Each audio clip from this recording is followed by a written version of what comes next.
시청자 여러분 안녕하십니까. 신의균의 국방TV 시큐리티 뉴스입니다. 우선 지난 며칠 동안 사전 예고 없이 결방이 있었던 것에 대해서 송구하다는 말씀 전해드립니다. 커뮤니티 공지에서 말씀드렸던 것처럼 제가 의욕이 좀 과했던 것 같습니다. 앞으로는 저희 구성원들 모두 건강관리를 열심히 해서 이렇게 장기간 예고 없는 결방이 발생하는 일이 없도록 주의하겠습니다. 오늘 방송 시작에 앞서서 한 가지 더 양해의 말씀을 올려야 될 것 같습니다. 제가 아직 컨디션이 완벽히 회복되지 않아서 목소리나 방송 진행이 매끄럽지 않을 수 있습니다. 하루빨리 회복해서 방송 전체가 정상적으로 가동될 수 있도록 최선을 다하겠습니다. 먼저 첫 번째 소식입니다. 지난주에 북한이 러시아에 탄도미사일을 수출했고 해당 탄도미사일의 명중률이 대단히 형편없었다라는 소식 전해드린 바 있습니다. 이와 관련해서 러시아가 다른 선택을 내린 것 같습니다. 해당 소식 살펴보시겠습니다. 러시아가 북한에서 구매한 화성-11 나형, 일명 북한판 이스칸데르를 우크라이나 주요 도시를 대상으로 사용했다는 소식 전해드린 바 있습니다. 북한제 미사일의 형편없는 명중률에 러시아가 화가 좀 많이 난 모양입니다. 러시아가 북한제 미사일 대신 이란에서 대량의 미사일을 조달했다는 소식입니다. 러시아가 이란으로부터 수백여 발의 전술 지대지 탄도미사일을 조달했으며 곧 실전에 투입할 계획이라고 로이터 통신이 복수의 이란 고위급 소식통들을 인용해 현지 시각 2월 21일 보도했습니다. 통신은 3명의 이란 소식통을 인용 러시아가 이란으로부터 최소 400개의 이동식 전술 지대지 탄도미사일을 구매했으며 대부분은 졸파가르와 파테 110 모델이라고 전했습니다. 소식통은 이란제 미사일의 수송이 시작된 것은 올해 1월이었고 이번 거래는 지난해 말 테헤란에서 열린 이란 러시아 고위급 당국자 회담에서 최종 결정됐다고 밝혔는데요. 시기상으로는 북한제 미사일이 하르키우에서 사용된 직후와 일치합니다. 한 이란 당국자는 로이터와의 인터뷰에서 그동안 미사일 운반 작업이 최소 4차례 있었고 몇 주 내에 추가 선적이 있을 것이라고 밝혔는데요. 이 당국자는 수송 작업이 카스피해를 통한 해상 수송과 항공기를 통한 공중 수송 두 가지로 이루어졌다고 전했습니다. 이란이 공급한 파테 110은 이란이 이른바 저항의 축 세력에도 대량으로 살포한 사거리 300km급 단거리 전술 탄도미사일입니다. 실전에 배치된 지 20여 년이 넘어 기술적으로 상당히 검증된 무기라는 평가를 받고 있으며 실전에서 확인된 명중률도 북한판 이스칸데르보다 월등히 뛰어난 것으로 평가받고 있습니다. 졸파가르 미사일은 파테 110의 사거리 연장형으로 최대 700km 거리까지 타격할 수 있는 것으로 알려졌습니다. 러시아는 이스칸데르 수준의 명중률과 더 긴 사거리를 가진 이 미사일을 키이우 타격 임무에 우선적으로 투입할 것으로 예상됩니다. 이들 미사일이 대량으로 사용될 경우 최근 극심한 방공무기 부족에 시달리고 있는 우크라이나 측에 큰 피해가 예상되는데요. 이란제 탄도미사일, 과연 실전에서 북한제 미사일과 어떤 차별점을 보일지 한번 지켜봐야겠습니다. 네, 이란제 탄도미사일. 이 첫 번째 사진에 보시는 이 미사일이 바로 파테 110입니다. 최근에 후티반군이 예멘 주변의 바다에서 민간 상선이나 연합군 군함들을 공격하는 데 사용하는 대함 탄도미사일이 바로 이 파테 110의 파생형입니다. 탄도미사일 치고는 사거리가 굉장히 짧고 비행속도가 느리기 때문에 종말 단계에서 자세 제어가 어느 정도 가능한 버전인데요. 이란이 이 기술을 이용해서 대함 탄도미사일을 만든 것이 2011년, 그러니까 지금으로부터 13년 전의 일입니다. 이란의 미사일은 종말 단계에서 속도를 희생하는 대신에 명중률을 조금 높였습니다. 이 미사일은 종말 단계 낙하 속도가 마하 4 정도인 것으로 알려졌는데 이스칸데르 계열이나 북한의 KN-23 같은 경우에는 마하 6에서 7 정도 속도가 나오죠. 속도를 희생하지 않고 명중률도 잡겠다, 이런 욕심을 부렸던 것 같은데 이것이 실패한 것 같습니다. 일반적인 탄도미사일은 포물선형입니다. 우리가 공을 던지면 이렇게 포물선을 그리면서 날아가듯이 정해진 탄도가 있습니다. 그런데 북한제 이스칸데르라든가 오리지널 이스칸데르 같은 미사일 같은 경우엔 편심 탄도라고 하죠. 탄도 비행이 정상적인 포물선이 아니라 중간 단계 내지는 종말 단계에서 한번 튀어오릅니다. 자, 이렇게 편심 탄도 비행이 가능한 미사일의 탄두가 취할 수 있는 기술적인 방식은 두 가지가 있습니다. TVC, Thrust Vectoring Control. 말 그대로 로켓의 분사 화염의 방향을 자유자재로 조절해서 로켓의 종말 단계 돌입 방향을 정하는 겁니다. 기술적으로 굉장히 어렵겠죠. 그리고 안정핀, 날개를 이용해서 방향을 제어하는 방법이 있습니다. 파테 110 같은 경우에는 후자고요.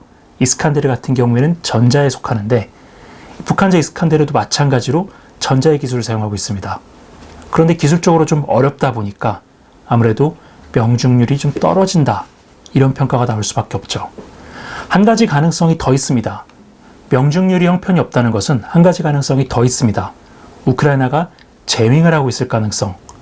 이러한 미사일 같은 경우에는 통상적으로 위성항법을 사용합니다. 상용 GPS를 사용할 수도 있고요. 러시아제 글로나스, 중국제 베이도우를 사용할 수도 있습니다. 글로나스나 베이도우 모두 상용 위성통신 시스템이기 때문에 이 상용 위성항법 코드만 알고 있다면 얼마든지 재밍이 가능하겠죠. 즉 좌표 판단에 오류를 일으켜서 엉뚱한 곳에 가서 맞게 하는 겁니다. 자, 그렇다 보니까 북한제 이스칸데르 미사일 명중률이 굉장히 떨어졌죠. 하르키우에는 도심에 쐈는데 도심 외곽의 시골 마을집에 떨어졌고요. 키이우에는 군수공장에 쐈는데 엉뚱한 아파트 보도블럭에 떨어졌죠. 북한제 미사일의 명중 오차가 큰 것이 이유가 어떻든지 간에 일단 명중 오차가 크다라는 것은 이번 실전을 통해 드러났고요. 그런데 지난주에 말씀드렸던 것처럼 사실 우리 입장에서는 이게 더 무섭죠. 남태령 수방사에 떨어져야 될 미사일이 사당에 있는 민간인 밀집구역이라든가 다중이용시설에 떨어질 수도 있기 때문이죠. 러시아가 북한제 미사일 추가 수입 대신에 김정은이 지난해부터 미사일 공장 현지 지도를 하면서 생산량을 크게 늘리라고 했습니다. 아마도 러시아에 대량 수출할 것을 기대해서 그런 조치를 내린 것으로 보이는데, 아마도 이란에서 400발 정도의 탄도미사일을 샀다면 북한에서 이 탄도미사일을 추가로 구매하는 일은 아마 없을 겁니다. 불량 국가인 북한과 이란이 탄도미사일 수출을 놓고 경쟁하는 그런 황당한 상황이 벌어지게 됐는데, 과연 북한의 경쟁작인 이란 탄도미사일은 우크라이나 전장에서 어느 정도 명중률을 보일지 한번 지켜봐야 되겠습니다. 네, 두 번째 소식입니다. 러시아가 또 러시아했다는 소식입니다. 이런 사고는 잊을만 하면 계속해서 터져나오는데 지금 이 장병들이 이 장군에 대한 복수를 다짐하고 있어서 러시아에서 또 장군 하나가 희생되지 않을까 싶습니다. 지휘관이 무능하면 부하들이 얼마나 위험해질 수 있는지를 보여주는 끔찍한 사건이 러시아군에서 또 일어났습니다. 고위장성의 시차를 준비하던 러시아군이 우크라이나군의 하이마스 공격에 괴멸되는 사건이 발생했습니다.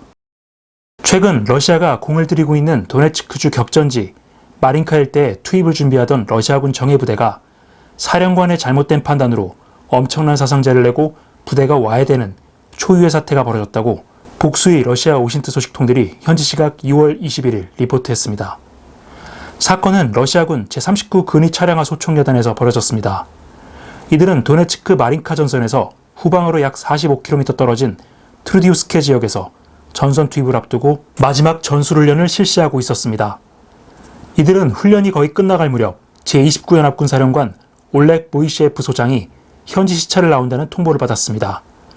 모이시에프 소장은 훈련부대 측에 사령관의 예의를 갖춰야 하니 훈련장에 병력을 도열시키라고 지시했는데요. 훈련부대 측은 전선에서 멀리 떨어지지 않은 곳이어서 그럴 수 없다고 항변했습니다. 그러나 모이시에프 소장 측은 훈련부대 지휘관들을 계급으로 찍어 누른 뒤 기어코 병력들을 몇 시간 동안 들판 위에 도열시켰습니다. 도열된 병력은 훈련을 마치고 휴식 중이던 제39 근위 차량화 소총여단 4, 5, 6중대 병력 300여 명이었습니다. 우크라이나는 전선 후방의 평지에 병력이 도열해 있는 모습을 드론으로 확인한 뒤 하이마스 포격을 유도했는데요. 맑은 날씨에 사령관이 올 때까지 들판에 도열해 있었던 병력들은 연이어 날아든 하이마스의 GMLRS 로켓탄에 그야말로 소멸됐습니다. 현장에서는 165명 이상의 사상자가 발생했고 이 가운데 60여 명은 현장에서 직사한 것으로 알려졌습니다. 현장을 수습한 목격자들은 피해자들의 시신과 인근 수목에서 대량의 볼 베어링 파편이 나왔다며 이번 포격에 우크라이나군 하이마스가 동원된 것으로 보인다고 전했습니다. 사건 발생 직후 모이시에프 소장의 부대 시찰은 취소됐고 부대원들은 그가 전우들을 죽였다며 격앙된 반응을 보이고 있습니다. 러시아 소식통들조차 부대원 다음 차례는 모이시에프 소장이라는 소식을 전해오고 있는 것으로 보아 조만간 러시아군 내부에서 뭔가 큰 하극상 사건이 발생하지 않을까 기대됩니다. 네, 우크라이나 전장은 드론이 활개치는 전장이고 드론이 활개치기 때문에 그 어디에도 숨을 곳이 없다. 이런 내용을 여러 차례 전해드린 바 있습니다. 그리고 이와 더불어서 러시아군 지휘관들에게는 학습 능력이 없는 것 같다. 이런 평가도 여러 차례 해드린 바 있는데요. 이번 모이셰프 소장 사건 역시도 마찬가지인 것 같습니다.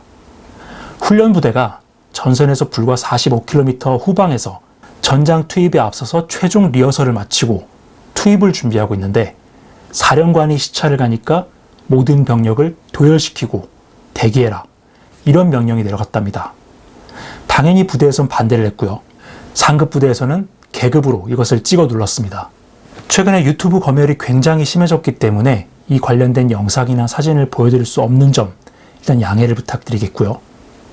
저희가 사진과 영상으로 봤는데 정말 현장 상황이 참혹 그 자체였습니다. 이 MLRS, 하이마스 이런 227mm 로켓 공격을 강철의 비가 내린다 이런 표현을 하는데 말 그대로 강철의 비가 내려서 주변이 초토화된 후였습니다. 이러한 유형의 사건은 이번이 처음이 아닙니다. 지난해 8월에도 저희가 소개해드린 적이 있었는데 헤르손주였죠. 헤르손주 하류에 여러 삼각주들의 섬이 있는데 자릴하흐라는 섬에서 러시아군 보병부대가 훈련을 하다가 우크라이나군 드론에 노출이 돼서 하이마스 공격을 받은 적이 있습니다. 문제는 그 당시 사건도 지휘관이 개활지에다가 장병들을 모아놓고 일장 연설을 하는 도중에 벌어졌다라는 건데요. 그 당시의 사상자 숫자는 200여 명 정도로 알려져 있습니다. 근데 지난해 8월이면 헤르손은 그렇게 격전지도 아니었죠. 근데 이 도네츠크 같은 경우에는 이번에 사건이 발생한 지점에서 직선 거리로 45km 선을 그어보면은 마린카, 러시아가 장악하긴 했지만은 그 주변으로 치열한 교전이 벌어지고 있는 격전지입니다. 그리고 그 바로 뒤에는 우크라이나군의 장사정 포병들이 득실되는 곳이었고요. 이런 곳에 그것도 개활지에다가 병력을 도열시켜 놓고 자신이 사령관이니까 한번 사열을 한번 해보겠다. 연설을 한번 해보겠다. 그 거드름을 피우다가 165명이나 되는 장병들이 불귀에 개개됐다. 현장에서 살아남은 장병들, 그리고 그 동료 장병들, 그리고 가족들 입장에서는 우크라이나군이 더 미울까요? 아니면 이 러시아군 장군이 더 미울까요? 이 사진에서 보시는 이 모이셰프 소장은 소장, 우리로 따지면은 별 하나입니다. 준장인데 러시아에서는 컴바인드 아미라고 하죠. 그 연합군이라는 여러 개의 여단으로 구성되어 있는 소위 말하는 미니 군단의 지휘관을 맡고 있다고 합니다. 원래는 사실 여기에 올 깜냥이 안 되는 인물인데 크렘린에 워낙에 딸랑딸랑거리는 걸 잘해서 운 좋게 별을 달았고 이번에 전선 사령관으로 부임을 했다고 하는데 야전 사령관으로 부임을 하니까 좀 자랑을 좀 하고 싶고 거들먹거리고 싶었던 모양입니다. 그 대가로 165명의 사상자가 발생을 했다고 하는데 저에게 텔레그램으로 이 소식을 전해온 러시아 소식통들은 친러시아, 친우크라이나 할 것 없이 전부 이 모이셰프 소장을 성토하고 있습니다. 절대로 가만둬서는 안 된다. 이미 크렘린에 제보했다. 뭐 이런 친구들도 있는데 과연 이 사람에 대한 처분이 어떻게 이루어질지, 위에서 처벌을 내릴지, 밑에 장병들에 의해서 하극상으로 죽을지 한번 지켜봐야 될 것 같습니다.